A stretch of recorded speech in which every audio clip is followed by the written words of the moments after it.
Hello everyone. आज हम बात करेंगे क्लास 9th की एक्सरसाइज 1.6। आपने देखा था कि हमारी जो प्रीवियस वीडियो थी उसमें हमने क्वेश्चन नंबर 1 किया था। अब हम बात करेंगे क्वेश्चन नंबर 2 की। तो उसमें भी आपको फाइंड आउट करना है 9 होल टू द पावर 3/2। आपको सिंप्लीफाई करना है इसको। तो आपको पता है कि 9 की अगर मैं प्राइम फैक्टराइजेशन से इसके फैक्टर्स को फाइंड आउट करूँ तो 9 को मैं क्या लिख सकती हूँ, 3 × 3। So this will be 3 to the power 2 here. या आपका जो 9 है वो क्या आया, 3 to the power 2। अब आप देखिए क्वेश्चन के अकॉर्डिंग आपका जो वैल्यू है वो 9 होल टू द पावर 3/2 है। सो 3² होल टू द पावर क्या आ जाएगा आपका, 3/2। अब जैसे कि आपको पता है कि पावर टू द पावर आपस में क्या होती है, मल्टीप्लाई होती है। ये 3 की power 2 whole to the power क्या है, 3/2 है।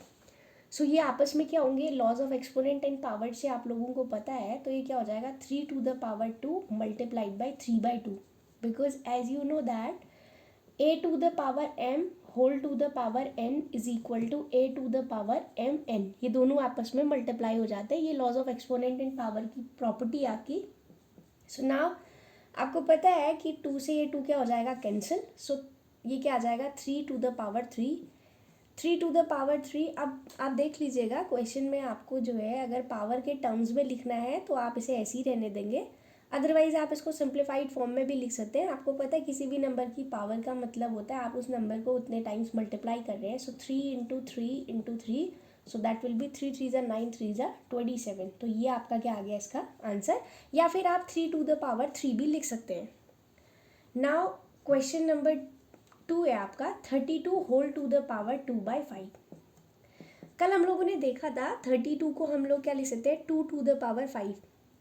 आप कर सकते हैं, देखिए 2 2 जा 4, 4 2 जा 8, 8 2 जा 16, 16 2 जा 32।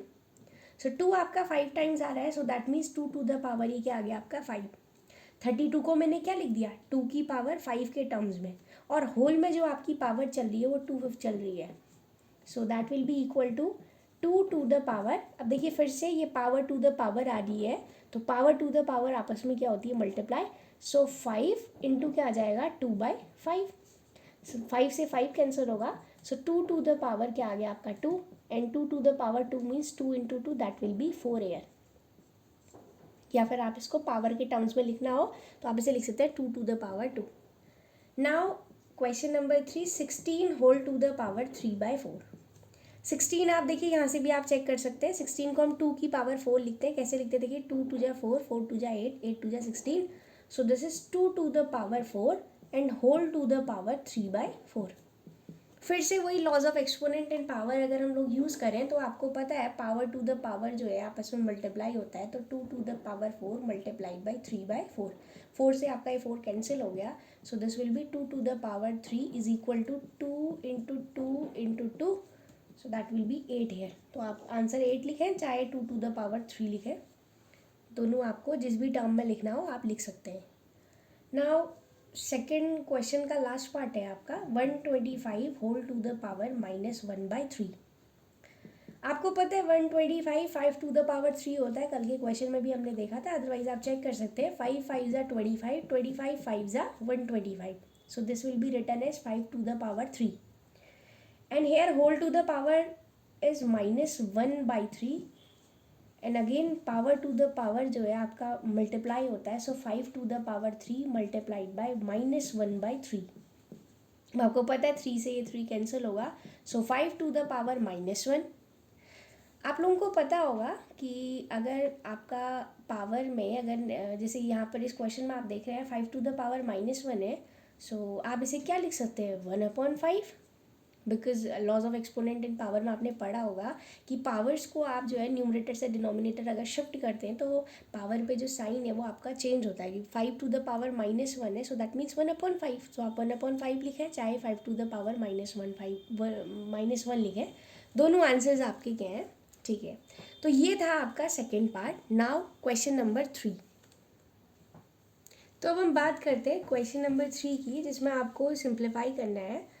सो फर्स्ट पार्ट है आपका 2 to the power 2/3 into 2 to the power 1/5। देखिए आपको पता है कि इन दोनों को आपने मल्टीप्लाई करना है और इसमें देखते हैं अगर आप तो दोनों के बेस इक्वल है। यहाँ पर भी बेस 2 है और ये भी बेस क्या आपका 2। और आपने laws of exponent in power में पढ़ा हुआ है कि अगर आपके किसी भी नंबर्स को अगर आप मल्टीप्लाई कर रहे हैं और अगर आपके बेस अगर इक्वल होते हैं so power should be added here. तो बेस दोनों के सेम थे तो बेस कॉमन आ जाएगी, तो बेस क्या हो गई आपकी 2। सो 2 to the power 2/3।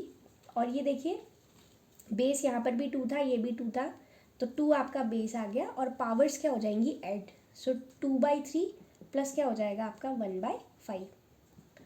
So this implies 2 to the power 3। अब आप देखिए 2 टू द पावर, अब आप जो ये पावर्स हैं इन्हें सॉल्व करेंगे तो एलसीएम लेंगे हम लोग। तो आपको पता है 5 और 3 का जो एलसीएम आएगा वो 5 आएगा। वैसे भी एक चीज़ का ध्यान दीजिएगा, 3 और 5 दोनों आपके प्राइम नंबर्स हैं और जो प्राइम नंबर्स का आपका एलसीएम होता है वो उन दोनों का मल्टीप्लिकेशन होता है। तो 5 3 जा कितना हो गया आपका 50। सो 3 और 5 का जो एलसीएम आया वो कितना आया आपका 15। सो 3 से कितने टाइम जाएगा 5 जा टाइम, एंड 5 को आप 2 से मल्टीप्लाई करेंगे तो 10 आ गया, प्लस 5 से आपने 15 को मल्टीप्लाई किया तो 3 जा टाइम गया एंड 3 1 जा 3। So this will be equal to 2 to the power 10 + 3 is 13 upon क्या आ गया आपका 15। तो 2 टू द पावर 13 अपॉन 15 इसका क्या हो गया आंसर हो गया। आपने सिंप्लीफाई करके ये जो दो मल्टीप्लिकेशन के टर्म्स में आपको दिया गया था उसको आपने सिंप्लीफाई करके लिख लिया। अब बात आती है पार्ट बी की। पार्ट बी को अगर आप देखते हैं तो क्वेश्चन है 1/3 to the power 3 whole to the power क्या आपका 7। अब आप देखिए आपका होल में पावर 7 चल रही है और ये नंबर एक फ्रैक्शनल फॉर्म में है। तो अगर मैं फ्रैक्शन में ये पावर को अगर दोनों में डिस्ट्रीब्यूट करूँ तो आप देखिए ये 1 की पावर भी 7 है और 3 to the power 3 whole to the power 7 है। आपको पता है 1 to the power 7 that will be equal to 1 because 1 को आप 7 टाइम्स मल्टीप्लाई करें तो आंसर आपका क्या रहेगा 1 ही रहेगा। अपॉन ये क्या हो जाएगा आपका 3 to the power 3 and whole to the power क्या आ जाएगा आपका 7, क्योंकि होल आपकी जो पावर है वो क्या है आपकी 7 में चल रही है। सो 1 अपॉन, अब आपको पता है पावर टू द पावर आपस में मल्टीप्लाई होगा तो 3 टू द पावर 7 3 जा 21 है। देखिए आप इसे 1/3 टू द पावर 21 या फिर हम इसको क्या लिख सकते हैं 3 टू द पावर -21, क्योंकि अगर पावर अगर आपका न्यूमरेटर या फिर डिनोमिनेटर में शिफ्ट होती है तो साइन आपका क्या होगा चेंज होगा। तो ये पॉजिटिव था वैल्यू, तो अगर ये आप इसको न्यूमरेटर में शिफ्ट करेंगे तो ये क्या हो जाएगी आपकी नेगेटिव की। So 3 to the power -21 that will be your answer here. Now question number 4 that is 11 to the power half multiplied by 11 to the power 1/4। अगर आप इसे देखते हैं तो इसमें देखिए दोनों का बेस क्या है आपका इक्वल है। यहाँ पर भी बेस 11 है, यहाँ पर भी बेस 11 है, तो दोनों में जो है बेस अगर इक्वल है तो बेस तो आ जाएगा आपका। तो बेस अगर आपने लिखा तो पावर देखिए यहाँ 1/2 है और ये क्या है आपकी 1/4। बेस अगर इक्वल होते हैं तो पावर आपकी ऐड होती है, तो इस प्रॉपर्टी से 11 to the power half plus क्या हो जाएगा 1/4। तो ये आपकी होल में पावर आ गई।